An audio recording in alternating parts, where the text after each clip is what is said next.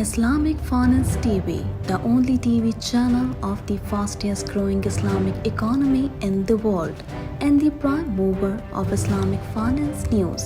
Follow us on our social media handles and watch our reports and educational program at www.islamicfinancetv.com. For advertisement, please contact us at islamicfinancetv@gmail.com.